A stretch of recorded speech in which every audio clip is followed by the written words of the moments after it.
নমস্কার বন্ধুরা, আবার একটা নতুন ব্লগ নিয়ে চলে এলাম আপনাদের কাছে। 25শে জুলাই একটা জরুরি কাজে যেতে হয়েছিল রায়বেরেলি। কাজটা বলেই দিই, মেয়েকে আমেথির একটা ইউনিভার্সিটিতে ভর্তি করতে গিয়েছিলাম।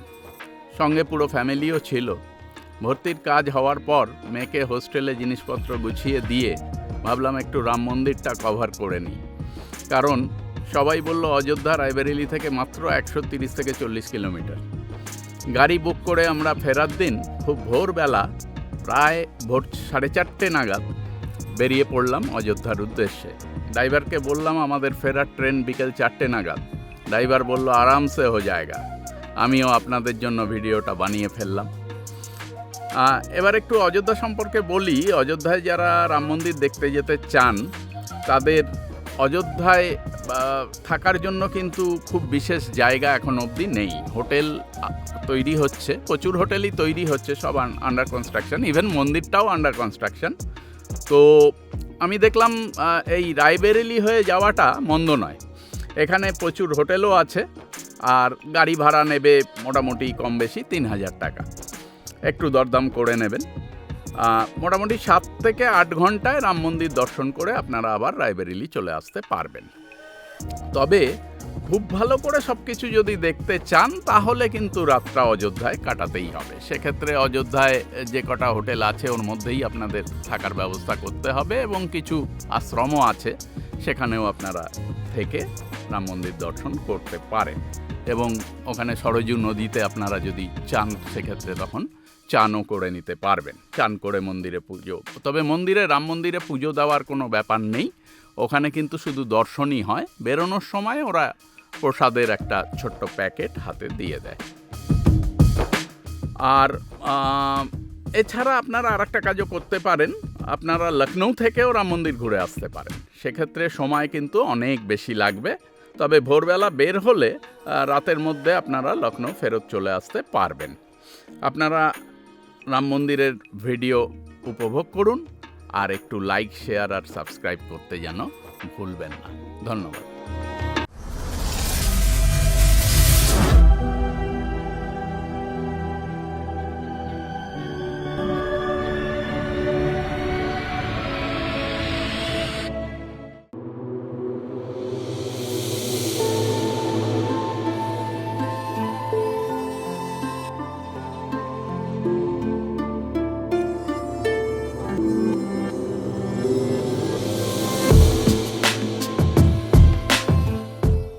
অনেকটা রাস্তা গ্রামের মধ্য দিয়ে আসতে হলো।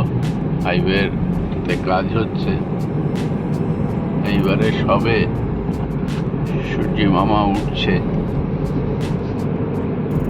কলকাতায় থাকলে তো দেখার সুযোগ হয় না।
অযোধ্যা পৌঁছে গেছি।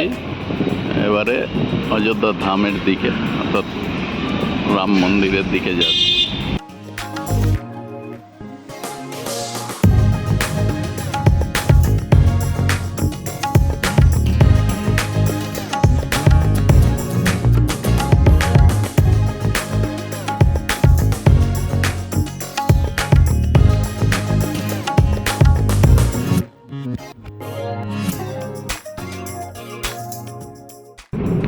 পৌঁছে গেলাম অযোধ্যা ধাম। এই যে গেটটা।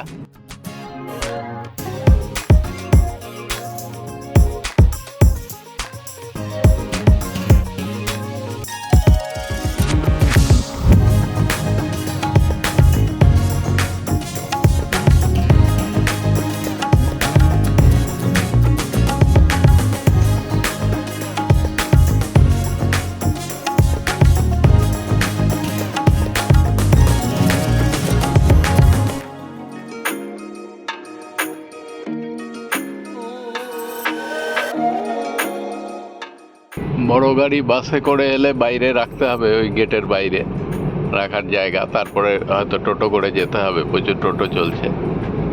ছোট গাড়ি তো ঢুকতে দিল, আমাদের গাড়ি তো যাচ্ছে।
এবারে আমরা নামবো, তারপরে আবার দেখা।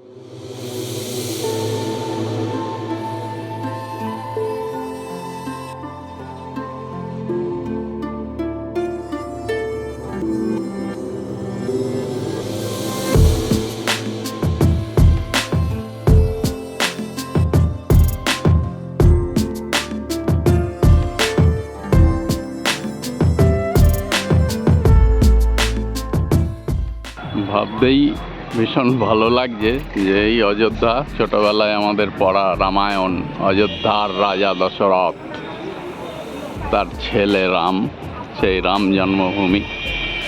ওই পেছনে মসজিদটা দেখা যাচ্ছে, দেখেছেন। আর মন্দির বানিয়েছে, আমি দেখি কত অবধি তুলতে দেয়। ভেতরে নাকি জমা দিয়ে দিতে হবে মোবাইল। আর সামনে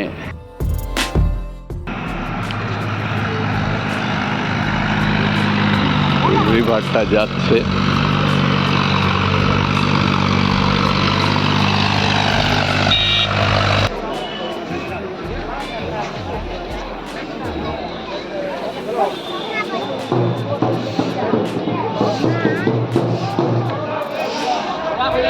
নৌকা বিহারেরও ব্যবস্থা আছে দেখতে পাচ্ছি, তবে আমাদের আজকে একদমই সময় নেই। আমাদের ট্রেন আছে, এখানে চান করছে সবাই।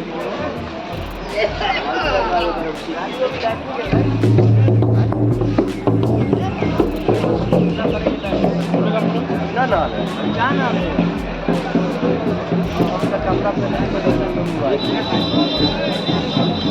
রিভারটার নামটা দিয়ে সব তো রিভারের নামটা দিয়ে স্নানের ঘাট এটা সব সরজু নদীতে চান করছে এখানে প্রচুর নৌকা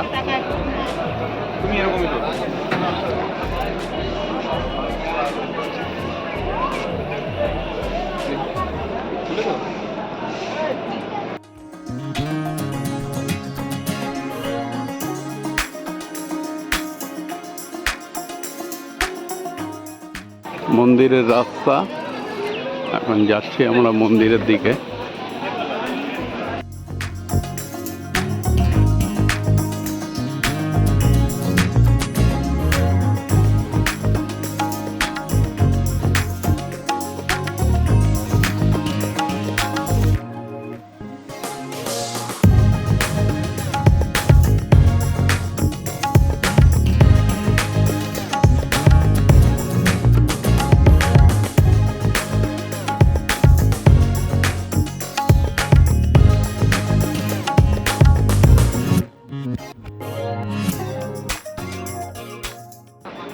মসজিদটা তো বোঝাই যাচ্ছে ওইটা সেই পুরনো মসজিদটা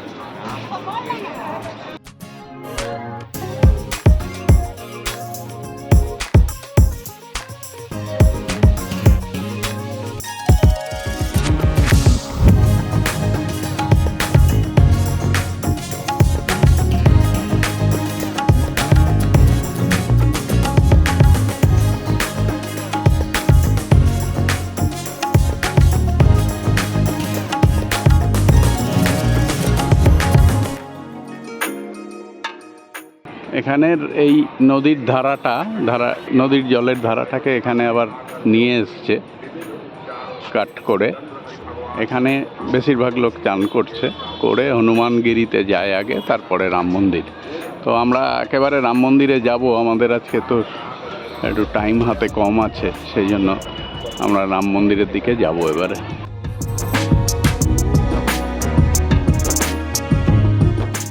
একটু হাঁটাহাঁটির পরে আলটিমেটলি মন্দির পেলাম এটা তো খাওয়ার রেস্টুরেন্ট উদীপী এক্সপ্রেস নাম করা সাউথ ইন্ডিয়ান আর ডান দিকে মন্দির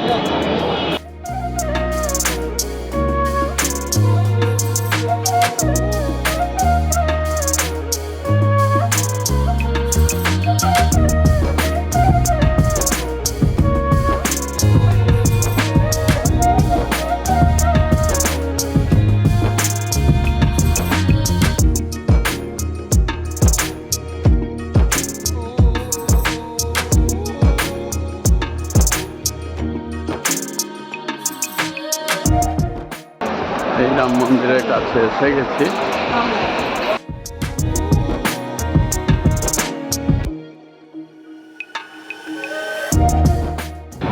মোবাইল জমা দিতে হয়েছিল কাজে তোলার কোনো উপায় নেই আমরা এখন বেরিয়ে যাচ্ছি ভিডিওটা এতক্ষণ দেখার জন্য অনেক ধন্যবাদ আশা করি ভিডিওটা ভালো লেগেছে আর আবার কিন্তু মনে করিয়ে দিচ্ছি ভিডিওটার জন্য একটু লাইক শেয়ার আর সাবস্ক্রাইব কিন্তু আপনারা করে দেবেন ধন্যবাদ